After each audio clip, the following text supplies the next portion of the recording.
What's up, guys? In this episode, I'm going to be tiling a floor for the first time. Everything you are about to see on this video, I learned on YouTube. I had no mentorship. I never done it before. Well, actually, I've done backsplashes in the past, and then I've done small bathrooms, but usually large format tiles, and it only takes a couple hours, and I'm done.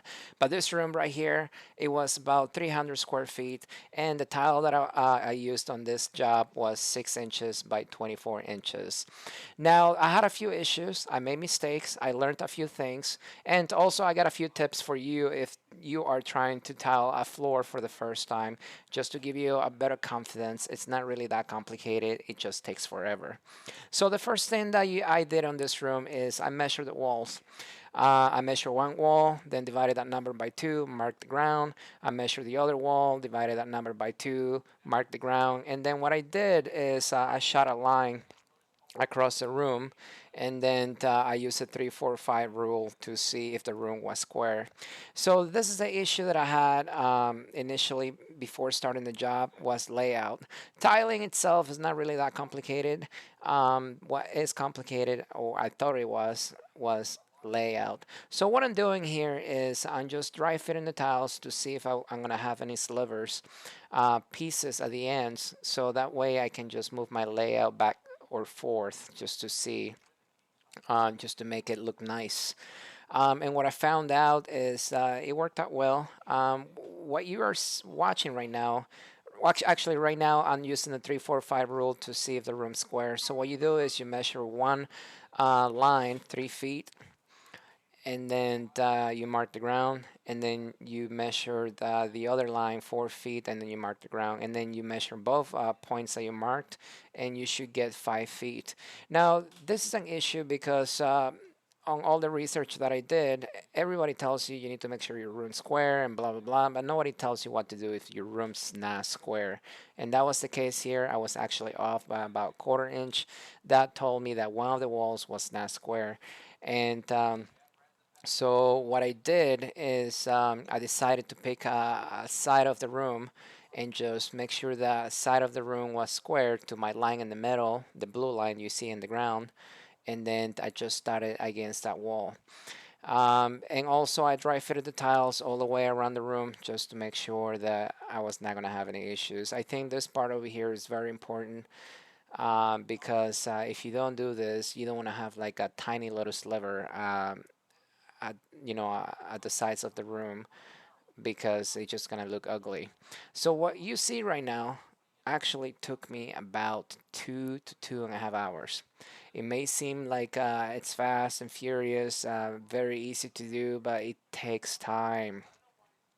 And I was just trying to dry fit the tiles everywhere just to make sure that it was gonna look nice, especially the entrance, because that's the first thing that people are gonna see as they come into the room is the entrance. So by dry fitting the tiles, he assures me that as I lay the tiles down, it's just gonna look exactly how I want them to look. And over here, I was just making sure that side of the room was square to the middle line that I put in the ground, and here I'm just pre-cutting the tiles.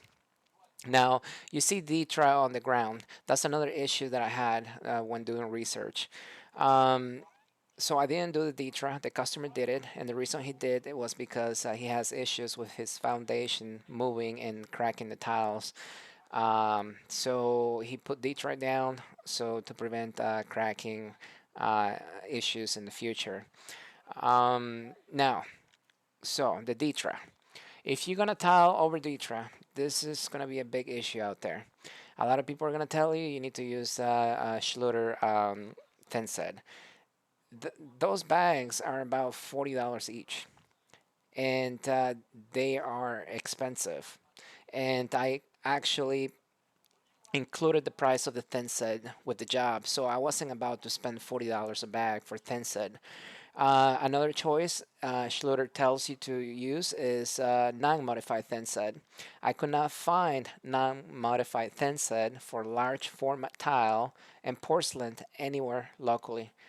They didn't have anything at Home Depot, Lowe's, or any other specialty tile store. So I ended up talking to a lot of people, and everybody told me just use modified thinset over D-try. It's fine. The only thing that's gonna happen is they're not gonna guarantee the job, and I'm fine with that. They told me every contractor in the area uses modified thinset over D-try. Nobody buys the Schluter brand thinset unless it's a DIY homeowner doing it. Just to give you an idea, um, based on the square coverage for the thin set, um, it was supposed to take only 4 bags for this room, but it took almost 10 bags. That would have been almost $400 out of my pocket just to pay for the thin set. So good thing that I actually just listened to the guys at the local stores.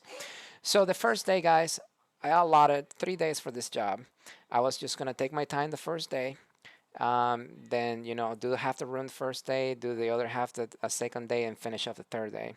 But it didn't work out that way. The first day I was by myself, and then it literally took me like I worked 6 hours, and I didn't even get one third of the room done. So the second day I brought in a helper, and so to speed the process up. Here I had an issue. I had to use a template to cut the that corner. Because I just couldn't figure out how to do the tiles any other way. I tried to use the cheater piece that people use and run it along the wall, but for whatever reason didn't work out. So this little section right here, this is the third day, by the way.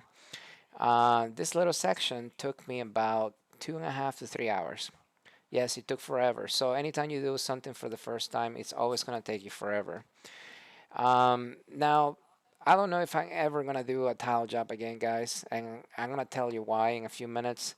But this job it's one of the longest jobs that I have ever done in my handyman career. I'm talking the first day I worked 6 hours non-stop, no bathroom breaks, and that's not counting going to Home Depot and the tile store to get things set.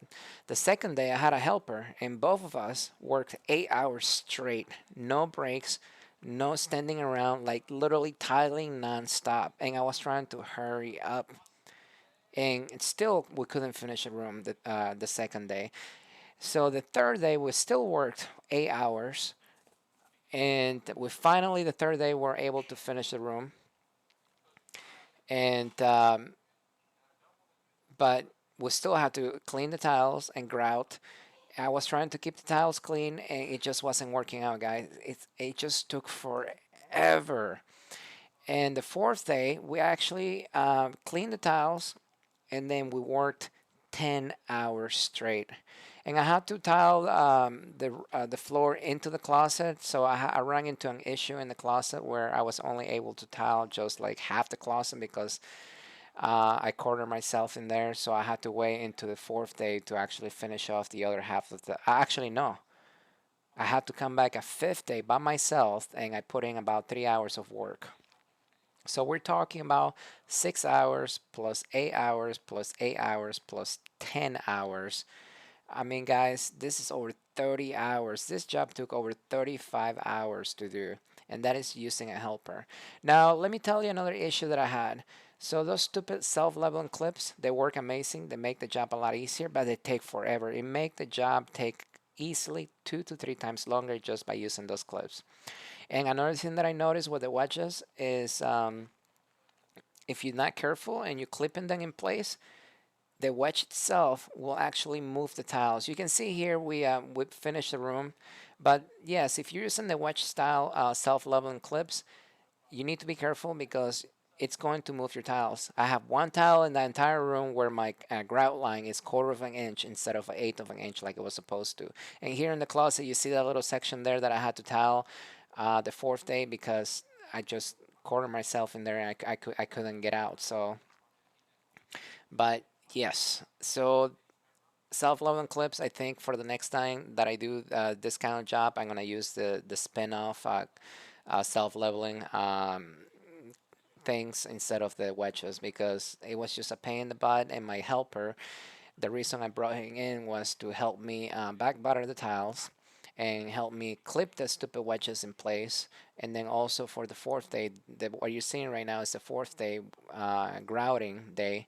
So he was great, huge help. There's no way I would have been able to do this room by myself, grouting it just in the fourth day.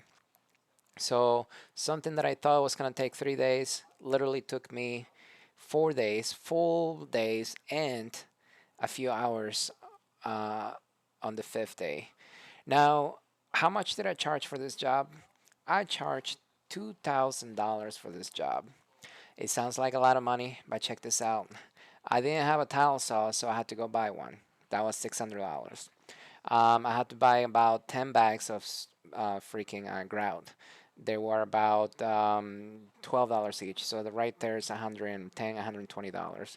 I had to buy the self-leveling clips. Those things are not cheap, especially if you buy them at Home Depot. So I spent about $150 in self-leveling clips, and also I had to pay my helper. So at the end of the day, I only made about 700 or $740 net profit for this job, for working over 35 hours nonstop over the span of 5 days. No breaks, no lunch, no bathroom, literally working all day nonstop. So to me, that is not worth it. For you guys that do this for a living, I really don't understand how the heck you make a living. Yes, this is the first time I'm doing this job. Yes, I could have probably gone a little faster if I had experience, but there's no possible way I could have gone any faster than maybe save a few hours. But other than that, I don't think how I could have gone any faster. It just takes forever. I can easily change 4 toilets, and that will take me less than 4 hours and make the same amount of money I made tiling this job right here. Now, once we got done with the room, he had a little hallway decorative tile thing that he wanted me to tile over here. So I charged him an extra $200 to do this right here, which in reality, he pre-cut the tiles, he did everything, but his cuts were not straight, and then I had to cut a lot of tiles, and it didn't come out 100%. It still looked nice, but I should have charged probably just for this layout right here an extra $1,000 and taking an entire day to 2 days just to lay this out right here, because it was just a lot of work. I was rushing, and then that's one of the reasons why it didn't come out well. So, am I gonna tile in the future again? If it's a small bedroom, yes, large format tiles, but I'm not gonna do a room like that ever again. It's just not worth my time. I can go change ceiling fans. I can go change toilets. I can do all kinds of other work and make a lot more money in a lot less time and less effort. Anyways, guys, don't forget to like the video. And as always, I will see you next time.